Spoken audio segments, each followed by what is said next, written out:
Good evening, everyone. Today we shall discuss Ode to Nightingale by John Keats. ये 1819 में publish हुआ था और जॉन कीट्स का जो प्रोडक्टिव ईयर है वो 1819 का माना जाता है। इसी में आपके 5 ओड्स आई थी, उसमें फेमस ओड टू नाइटिंगेल है।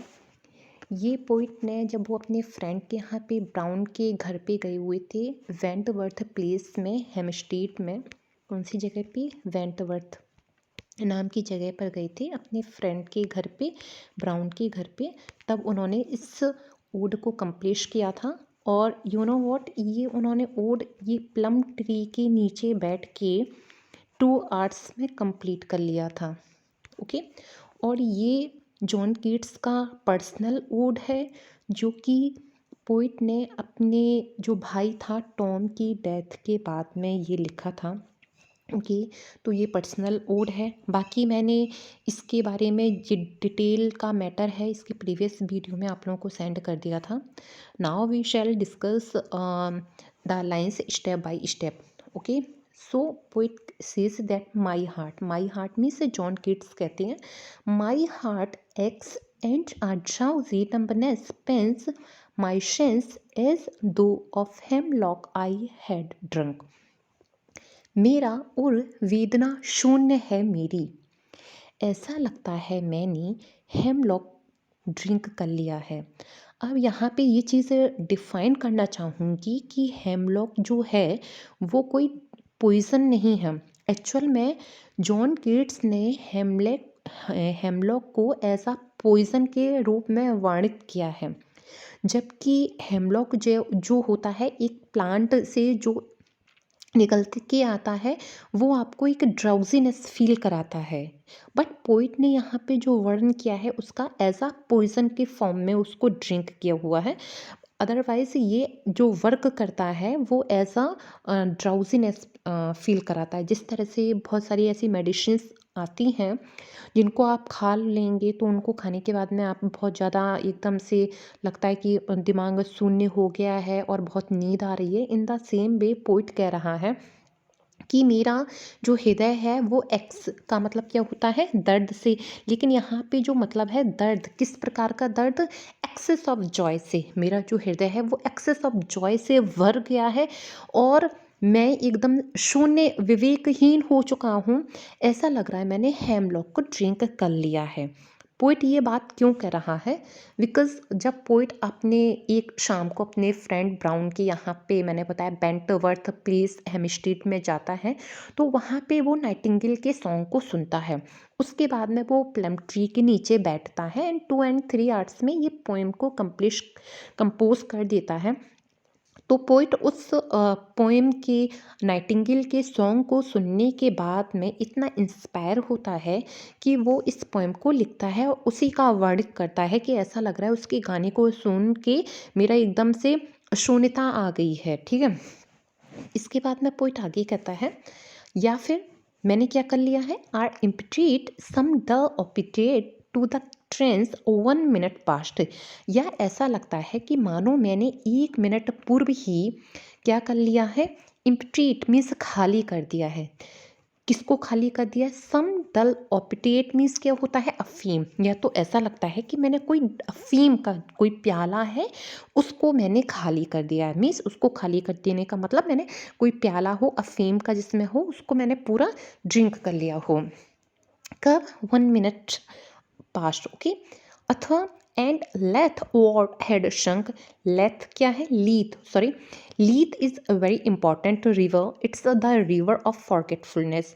इसको जो बोलते हैं हमारी बेस्मृति की नदी बोला जाता है, यानी कि जिसका पानी पीने के बाद में मनुष्य सब कुछ भूल जाता है।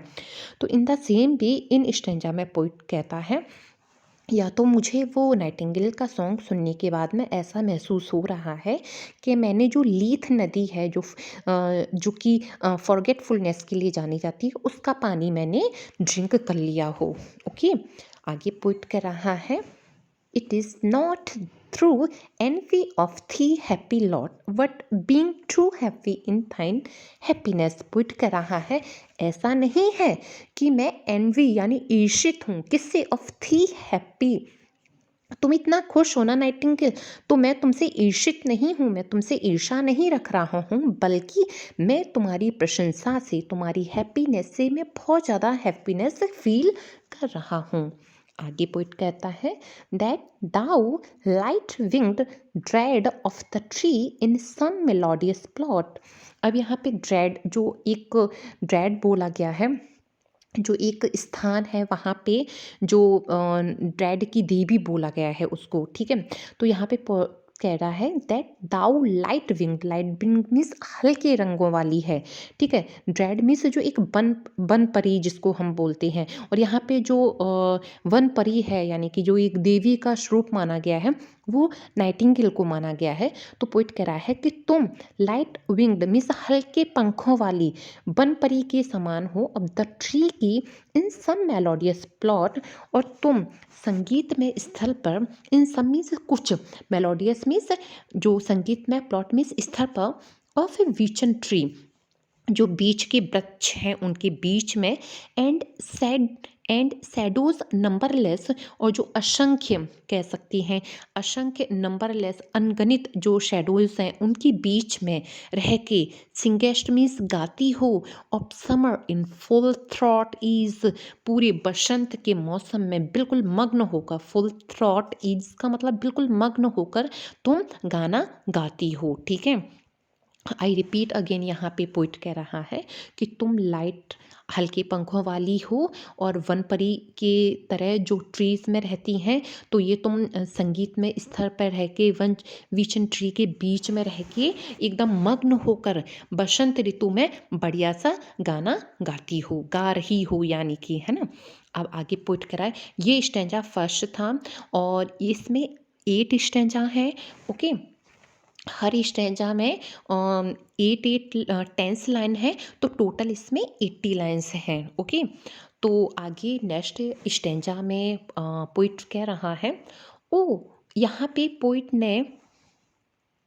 यहाँ पर पोइट ने एक डिज़ायर प्रस्तुत की है, एक विश प्रस्तुत किया। पोइट कह रहा है, O for a draught of a vintage, vintage is a type of wine होती है, एक प्रकार की शराब होती है। तो पोइट कह रहा है, ओ मतलब मैं पीना चाहता हूँ, यहाँ पे डिज़ायर प्रस्तुत की है, संबोधित कर रहा है, फिर से कह रहा है, O for a draught of vintage में एक प्रकार की शराब की बूंद को पीना चाहता हूँ।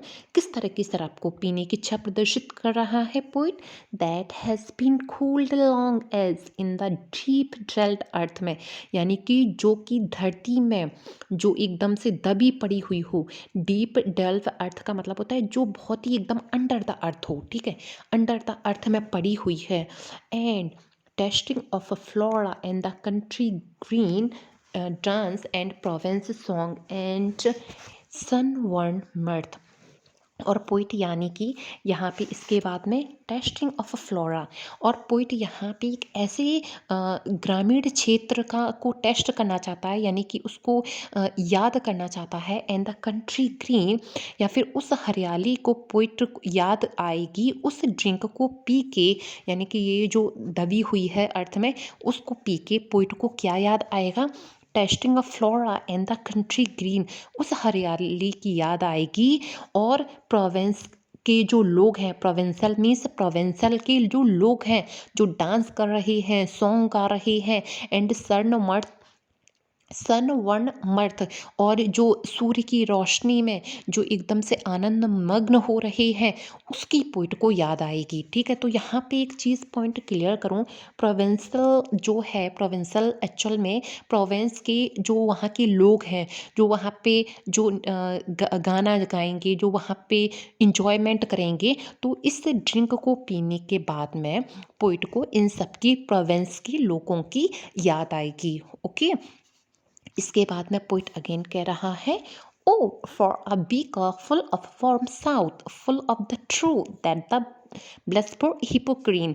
पोइट ने यहाँ पर बहुत ज़्यादा इमेजरीज का भी बहुत यूज़ किया है। फिर कह रहा है O for a beaker full of, मैं इस प्रकार का बी कप मीन्स प्याला पीना चाहता हूँ, ऑफ वार्म साउथ, यानी कि पोइट एक्चुअल में साउथ से बना हुआ दक्षिण फ्रांस में एक अंगूर से जो निर्मित शराब होती है जो फेमस है, वो एक्चुअल में पोइट पीने की यहाँ पे डिज़ायर प्रस्तुत कर रहे हैं। फुल ऑफ ट्रू, क्योंकि वहाँ की जो वाइन होती है ना वो एकदम शुद्ध होती है, क्योंकि स्वादिष्ट अंगूरों से निर्मित होती है। इस वजह से पोइट उसका प्याला यहाँ पे पीने की इच्छा प्रदर्शित कर रहा है। द ब्लश फॉर हिपोक्रीन, हिपोक्रीन एक्चुअल में एक जो पानी है उसका पीना चाहता है, जिसको पीने के बाद में लोगों को इंस्पिरेशन मिलती है। तो पोइट वहाँ का पानी पीना, वहाँ का ड्रिंक करना चाहता है, जिस तरह से हिपोक्रीन का जल पीकर लोगों को एकदम इंस्पिरेशन मिलती है। इन द सेम वे ये साउथ का जब वो प्याला पिएगा ना तो उसको भी एक इंस्पिरेशन मिलेगी। जिस तरह से ये नाइटिंगेल अच्छे अच्छे वे में गा रही है, तो पोइट भी अच्छी अच्छी फिर पोएम्स को लिखेगा, गाएगा। यहाँ पे देखिए लाइन्स बहुत अच्छी हैं। With beaded bubbles winking at the brim and purple stained mouth. अब ये देखिए ये जो प्याला है, ठीक है, अब इस प्याले में जब शराब डाली जाएगी तो इसमें बुलबुले उठेंगे, और बुलबुले उठेंगे और उसके बाद में बंद भी हो जाएंगे, फिर उठेंगे फिर बंद हो जाएंगे। जिस तरह से हम लोग कोल्ड ड्रिंक वगैरह किसी ग्लास में डालती हैं, स्टार्टिंग में आपने देखा होगा छोटे छोटे से बुलबुले बनती हैं, देन फिर उसके बाद में वो ख़त्म हो जाती हैं, फिर नए बुलबुले बनती हैं। तो ये जो मैं ड्रिंक करूँगा, ये एकदम से जो होगा वो उसमें वो बुलबुले टाइप में हो जाएंगे, और वो जो बुलबुले उठेंगे फिर बंद होंगे, तो ऐसा महसूस होगा विंकिंग एट द ब्रीम। इसका मतलब है जैसे कि मानो कोई लड़की, ठीक है, विंकिंग मीन्स क्या होता है, आंखें बंद करती, यानी कि मानो कि लड़की शर्मा के अपनी आंखों को बंद कर रही है, खोल रही है। तो ऐसा प्रतीत होगा जब उस प्याले में जब शराब को डाला जाएगा। इसके बाद में पुट करा है that I might drink and leave the world unseen, और मैं उसको पीऊँगा और पी के क्या करूँगा। अब शराब में तो पोइट सब कुछ भूल जाएगा ना। अब यहाँ पे एक्चुअल में पोइट जो है वो इस संसार को, जो रियलिटी वाली दुनिया है, इसको भूल के पोइट नाइटिंगेल की दुनिया में जाना चाहता है। पोइट को लगता है कि नाइटिंगेल की दुनिया बहुत अच्छी है, इस एक तरीके से राम राज्य की तरह है, कोई दुख नहीं, कोई परेशानी नहीं है, कोई बीमारी नहीं है, सब सुंदर है, सब अच्छा है। तो पोइट कहता है दैट आई माइट ड्रिंक, मैं उस प्याले को पी के लीव द वर्ल्ड अनसीन, इस दुनिया को अनशीन अदृश्य खोल छोड़ देना चाहता हूँ, मतलब यहाँ से जाना चाहता हूँ मैं। एंड विद थी में से यहाँ पर nightingale fade away into the forest dream, और मैं तुम्हारे साथ में जो एक अदृश्य आपकी फॉरेस्ट है, जंगल है, वहाँ पे जहाँ से तुम आई हो, वहाँ पर तुम्हारे साथ में मैं जाना चाहता हूँ। इसके बाद में हमारा स्टैंजा थर्ड स्टार्ट हो जाता है। यहाँ पे पोइट अगेन एक डिज़ायर प्रस्तुत करता है। पोइट कहता है fade far away dissolve and quite forget what thou among the lips has never known. Fade far away, मैं तुम्हारे साथ जाना चाहता हूँ बुलबुल, and dissolve and quite forget, और मैं भूल जाना चाहता हूँ क्या, what thou among the lips, जो चीज़ें तुमने छोड़ दी हैं, हैज़ नेवर नोन, जिन चीज़ों के बारे में तुम जानती नहीं हो। ठीक है, यानी कि इस दुनिया की जो रियलिटी है, जो बीमारी है, जो भी चीज़ें हैं जिसको तुम नहीं जानती हो, उस दुनिया से मैं भी, उस दुनिया के बारे में तो तुम नहीं जानती हो, बट इस रियलिटी वाली दुनिया में ये सारी चीज़ें हैं, तो मैं इस से दूर होके इन सारी चीज़ों को भूलना चाहता हूँ। अब पोइट क्या क्या भूलना चाहता है या क्या क्या चाहता है भूल जाना। पोइट कह रहा है ये जो दुनिया है, मीन्स ये रियलिटी वाली है, इसमें क्या है, वेरीनेस है यानी थकावट है, और क्या है, फीवर है यानी कि रोग है, बीमारियां हैं, एंड द फ्रेट मीन्स एकदम से चिंताओं से भरी हुई है ये दुनिया। Here where man sit and hear each other groan, यहाँ यानी इस रियलिटी वाली दुनिया में लोग क्या करते हैं, लोग आपस में बैठते हैं और एक दूसरे के दुखों को क्या करते हैं, सुनते हैं। ठीक है, and where palsy shake a few sad last grey hairs. और यहाँ पर जो कह रहे हैं जो एक बीमारी होती है लकवे वाली, तो यहाँ पर लोग क्या है लकवे से ग्रसित हो रहे हैं। एंड लास्ट ग्रे हेयर्स, और उनके जो हेयर हैं वो ग्रे हो गए यानी कि सफ़ेद हो गए हैं और बूढ़े हो रहे हैं भाई यहाँ पर लोग, ठीक है, बीमारी से ग्रसित हो रहे हैं। और वो कैसी हो रही है, बाल सफ़ेद हो रहे हैं उनकी बीमारी की वजह से। वेयर यूथ ग्रो पेल, और यहाँ पे देखो ना यंग लोग भी कैसे हो रहे हैं, पेल हो रहे हैं, बीमार हो रहे हैं, पीले पड़ रहे हैं। एंड स्पेक्ट्री थिंग एंड ड्राइज, और एकदम कंकाल की तरह पतले हो गए हैं। एंड फाइनली क्या हो रहे हैं, मर रहे हैं यहाँ पर। Where what to think is to be full of sorrow and leaden eyes despair, और यहाँ पर ये जो दुनिया है इसके बारे में लोग सोच के सौर दुख से भर जाते हैं। आपने ये चीज़ एकदम फैक्ट है, ये देखा होगा, जो लोग ज़्यादा चिंता करते हैं, अपने भविष्य की चिंता करते हैं, तो वो लोग अपनी एज से पहले ही बूढ़े लगने लगते हैं, ठीक है। और जो एकदम टेंशन फ्री होती हैं उनका आपने फेस देखा होगा, एकदम शाइन करता होगा, एकदम चिल पिल टाइप में रहते होंगे। बट वो जो जितना ही ज़्यादा टेंशन लेता होगा वो उसकी एज पे वो चीज़ रिफ्लेक्ट होने लगती है, लगता है कि वो इंसान अपनी एज से पहले ही बूढ़ा हो चुका है। यहाँ पे लोग उन बारे में सोचते हैं और सोच के फुल ऑफ सॉरो से भी भर जाते हैं। एंड लीडन आइज डिस्पेयर, और इसके साथ में जो आंखों में एक लीडन यानी कि एक जो चमक है ना, वो भी कैसी हो चुकी है, वो भी ख़त्म हो गई है, गायब हो चुकी है। ये बहुत फेमस और इम्पॉर्टेंट लाइन्स हैं जो कि एग्जामिनेशन में काफ़ी पूछी भी जाती हैं। Where beauty can not keep her lustrous eyes, यानी कि जहाँ पे सुंदरता can not keep her lustrous eyes, अपनी आँखों को बनाए नहीं रख सकती है। अर्थात यहाँ पे कहने का मतलब है, यहाँ पे यानी कि जो ब्यूटीफुल लड़की है या ब्यूटीफुल लड़का है, जो भी है, अपनी सुंदरता को बहुत अधिक समय तक नहीं बनाए रख सकता है। क्यों? क्योंकि भाई उसको वो सारी चीज़ें सोच के वो टेंशन में आ जाता है। Or new love pine at them when tomorrow, या फिर जो एक नए नवेले जो युवा होते हैं, जो प्यार की उम्मीद करते हैं, तो उनका प्यार कैसा होता है, वेन टुमारो, यानी कि अल्प समय के लिए होता है। क्यों? क्योंकि उनका जो प्रेम भी है वो भी अल्प समय के लिए है। क्यों? क्योंकि सुंदरता अल्प समय के लिए है।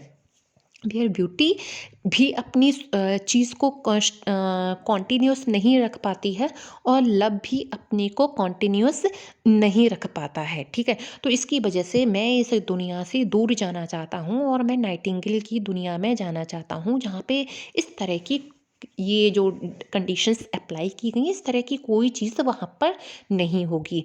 आई होप इतना स्टेंजा आप लोगों को समझ में आया होगा।